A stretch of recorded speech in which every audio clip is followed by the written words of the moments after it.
शांति। आज है 9 जनवरी की मुरली, 9 जनवरी 2023। आज बाबा ने कहा, मीठे बच्चे,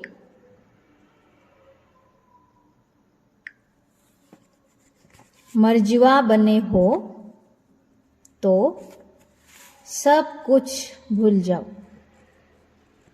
एक बाप जो सुनाते हैं वही सुनो और बाप को याद करो।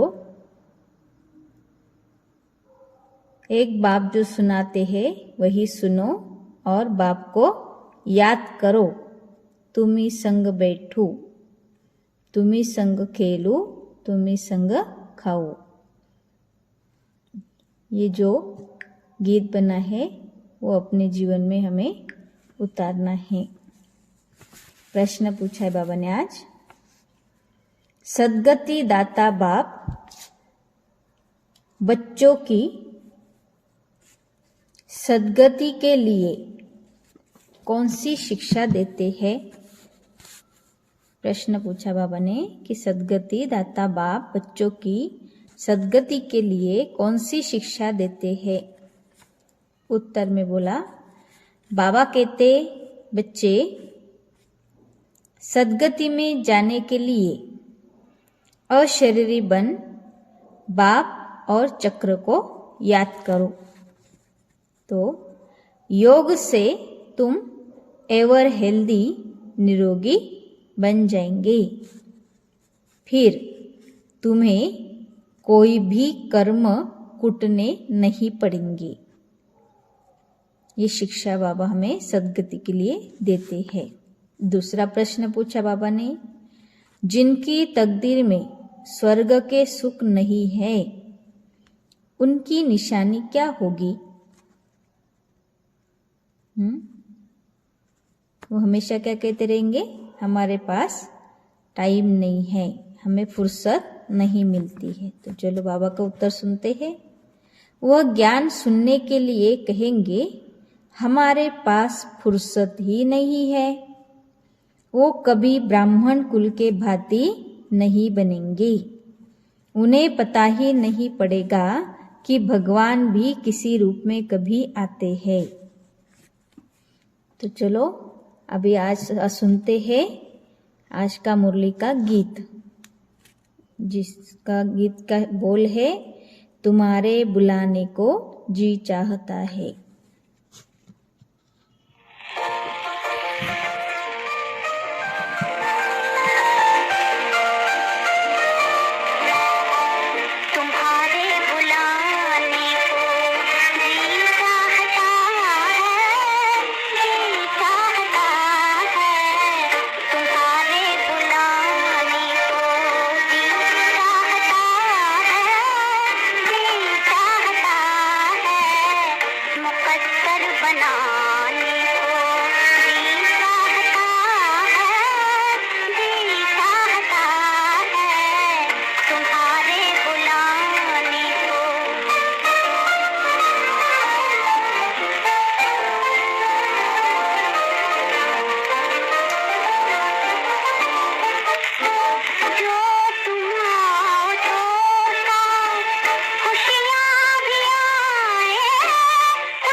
आज का ये गीत था। बाबा ने कहा ओम शांति। भगवान बैठ भक्तों को समझाते हैं। भक्त है भगवान के बच्चे, सभी है भक्त, बाप है एक। तो बच्चे चाहते हैं एक जन्म तो बाप के साथ भी रहकर देखे। देवताओं से भी बहुत जन्म बीते, आसुरी संप्रदाय के साथ भी बहुत जन्म बीते। अब भक्तों की दिल होती है एक जन्म तो भगवान के बनकर भगवान के साथ रहकर देखे। अभी तुम भगवान के बने हो, मर्जीवा बने हो तो भगवान के साथ रहते हो। यह जो अमूल्य अंतिम जीवन है, इसमें तुम परमपिता परमात्मा के साथ रहते हो। गायन भी है, तुम्ही से खाऊं, तुम्ही से बैठूं, तुम्ही से सुनूं। तो मर्जीवा बनते हैं, उनके लिए ये जन्म साथ रहना होता है। यह एक ही है ऊंचे ते ऊंचा जन्म। बाप भी एक ही बार आते हैं, फिर तो कभी आ नहीं सकेंगे। एक ही बार आकर बच्चों की सर्व मनोकामनाएं पूर्ण कर लेते हैं। भक्ति मार्ग में मांगते बहुत है। साधु संत महात्माओं देवताओं देवी देवताओं आदि से आधा कल्प से मांगते रहते हैं। और दूसरा जप तप दान पुण्य आदि भी जन्म बाय जन्म करते ही आए हैं। कितने शास्त्र पढ़ते हैं, अनेक शास्त्र मैगजीन आदि बनाते थकते ही नहीं हैं। समझते हैं इनसे ही भगवान मिलेगा, परंतु अब बाप खुद कहते हैं तुम जन्म जन्मांतर जो कुछ पढ़े हो और अब यह जो कुछ शास्त्र आदि पढ़ते हो, उनसे कोई मेरी प्राप्ति नहीं होगी। बहुत किताब आदि है, क्रिश्चियन लोग भी कितना सीखते हैं, अनेक भाषाओं में बहुत कुछ लिखते भी।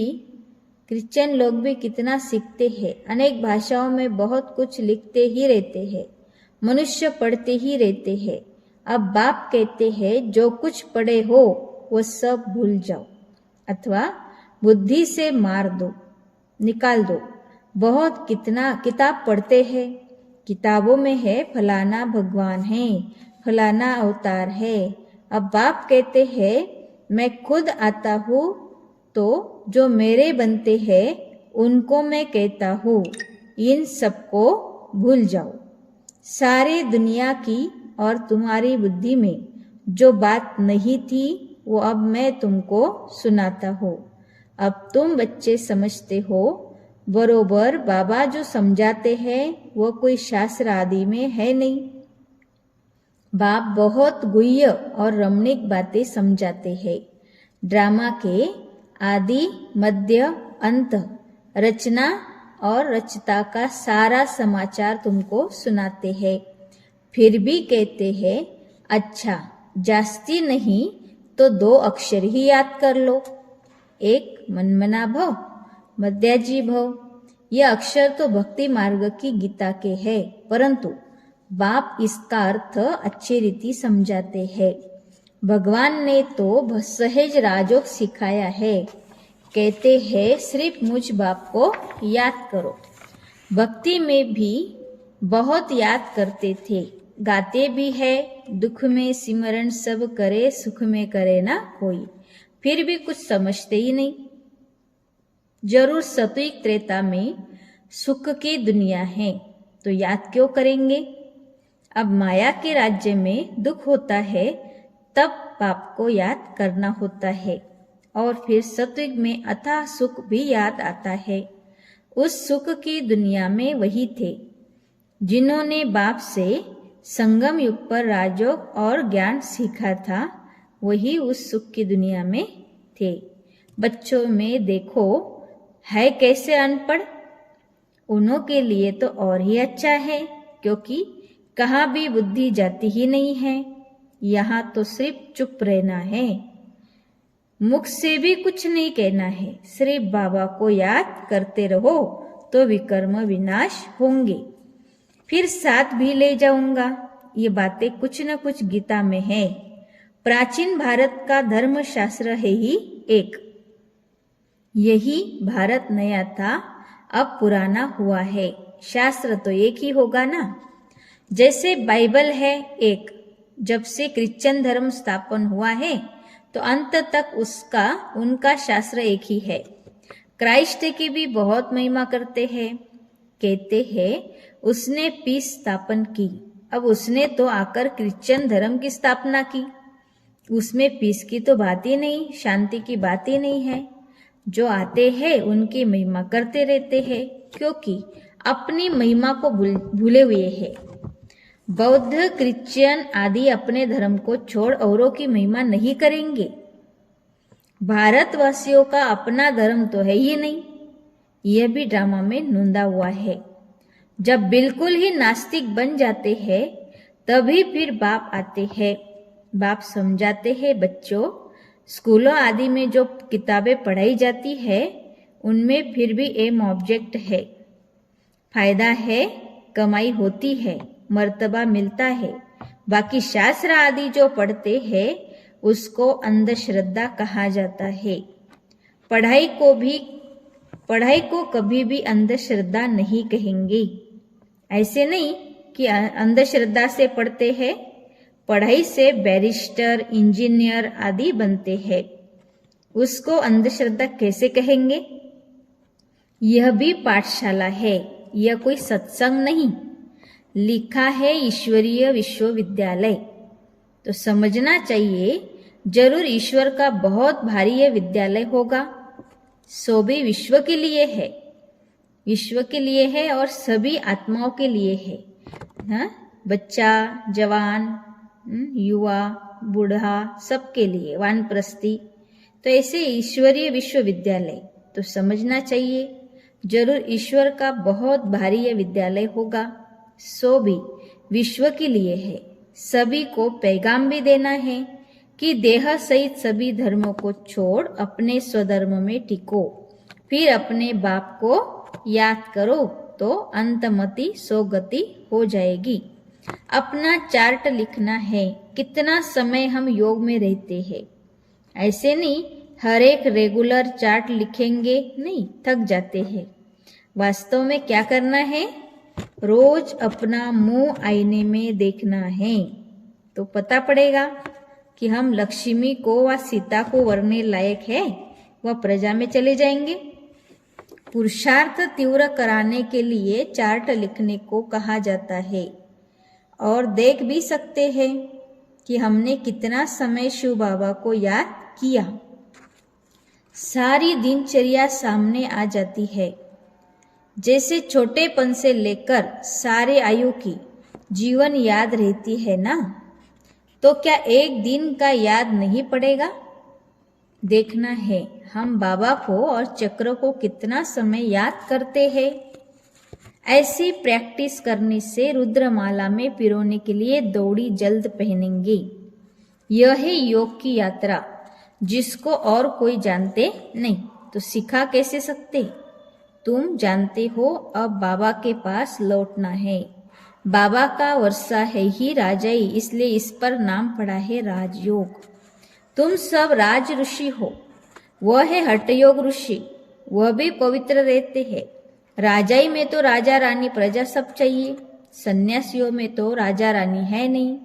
उन्हों का है हद का वैराग, तुम्हारा है बेहद का वैराग। वह घरबार छोड़ फिर भी इस विकारी दुनिया में ही रहते हैं। तुम्हारे लिए तो इस दुनिया के बाद फिर है स्वर्ग, दैवी बगीचा, तो यही याद पड़ेगा। यह बात तुम बच्चे ही बुद्धि में रख सकते हो। बहुत है जो चार्ट लिख भी नहीं सकते, चलते चलते थक पड़ते हैं। बाबा कहते हैं, बच्चे अपने पास नोट करो कि कितना समय मोस्ट बिलवेड बाबा को याद किया। जिस बाप की याद से ही वर्षा लेना है। जब राजाई का वर्षा लेना है तो प्रजा भी बनानी है। बाबा स्वर्ग का रचयिता है, तो उनसे क्यों नहीं स्वर्ग का वर्षा मिलना चाहिए। बहुत है जिनको स्वर्ग का वर्षा मिलता है, बाकी को शांति मिलती है। बाप सभी को कहते, बच्चे देह सहित देह के सभी संबंधों को भूलो, तुम अशरीरी आए थे, 84 जन्म भोगे, अब फिर अशरीरी बनो। क्रिश्चियन धर्म वालों को भी कहेंगे, तुम क्राइस्ट के पिछाड़ी आए हो, तुम भी बिगर शरीर आए थे, यहाँ शरीर लेकर पार्ट बजाया, अब तुम्हारा भी पार्ट पूरा होता है। कलयुग का अंत आ गया है, अब तुम बाप को याद करो। मुक्ति धाम वाले सुनकर बहुत खुश होंगे, वह चाहते ही मुक्ति है, समझते हैं जीवन मुक्ति सुख पाकर फिर भी तो दुख में आएंगे, इससे तो मुक्ति अच्छी। यह नहीं जानते कि सुख तो बहुत है, हम आत्माएं परम धाम में बाप के साथ रहने वाली है, परंतु परम धाम को अब भूल गए हैं। बाप कहते हैं बाप आकर सभी मैसेंजर्स को भेजते हैं, वास्तव में कोई भेजता नहीं, यह सब ड्रामा बना हुआ है। हम तो सारे ड्रामा को जान गए हैं। तुम बच्चों की बुद्धि में बाप और वर्षा चक्र याद है तो तुम चक्रवर्ती राजा अवश्य बनेंगे। मनुष्य तो समझते हैं यहाँ दुख बहुत है, इसलिए मुक्ति चाहते हैं। ये 2 अक्षर गति और सद्गति चले आते हैं, परंतु इनका अर्थ कोई भी नहीं जानती। तुम बच्चे जानते हो, सबका सद्गति दाता एक बाप ही है, बाकी सब पतित है, दुनिया ही सारी पतित है। इन अक्षरों पर भी कोई कोई बिगड़ते हैं। बाप कहते हैं इस शरीर को भूल जाओ, तुमको अशरीरी भेजा था, अब भी अशरीरी होकर मेरे साथ चलना है। इसको नॉलेज अथवा शिक्षा कहा जाता है। इस शिक्षा से ही सद्गति होती है। योग से तुम एवर हेल्दी बनते हो। तुम सत्युग में बहुत सुखी थे, कोई चीज की कमी नहीं थी, दुख देने वाला कोई विकार नहीं था। मोहजित राजा की कथा सुनाते हैं।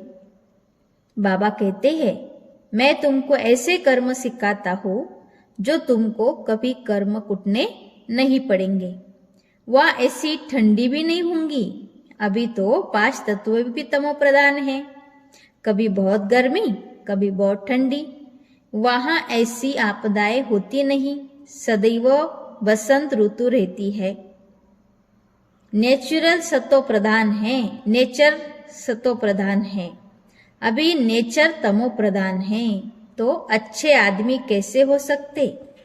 इतने बड़े बड़े भारत के मालिक सन्यासियों के पीछे फिरते रहते हैं, उनके पास बच्चियां जाती हैं तो कहते हैं फुर्सत नहीं। इससे समझ जाते हैं कि इनकी तकदीर में स्वर्ग के सुख नहीं है। ब्राह्मण कुल के भांति बनते ही नहीं, इनको पता ही नहीं कि भगवान कैसे और कब यहाँ आते हैं। शिव जयंती मनाते हैं, परंतु शिव को सभी भगवान नहीं समझते हैं। अगर उनको परमपिता परमात्मा समझते तो शिव जयंती के दिन हॉलीडे मनाते। बाप कहते हैं मेरा जन्म भी भारत में होता है, मंदिर भी यहाँ ही है, जरूर किसी शरीर में प्रवेश किया होगा। दिखाते हैं दक्ष प्रजापति ने यज्ञ रचा, तो क्या उसमें आया होगा? ऐसे भी नहीं कहते। श्री कृष्ण तो होता ही है सत्युग में। बाप खुद कहते हैं मुझे ब्रह्मा मुख द्वारा ब्राह्मण वंशावली रचनी है। कोई को यह भी तुम समझा सकते हो, बाबा कितना सहज समझाते हैं, सिर्फ याद करो। परंतु माया इतनी प्रबल है जो याद करने ही नहीं देती। आधा कल्प की दुश्मन है, इस दुश्मन पर ही जीत पानी है। भक्ति मार्ग में मनुष्य ठंडी में स्नान करने जाते हैं, कितने धक्के खाते हैं, दुख सहन करते हैं। यहाँ तो पाठशाला है, पढ़ना है, इसमें धक्के खाने की कोई बात ही नहीं। पाठशाला में ब्लाइंड फेथ की तो बात ही नहीं।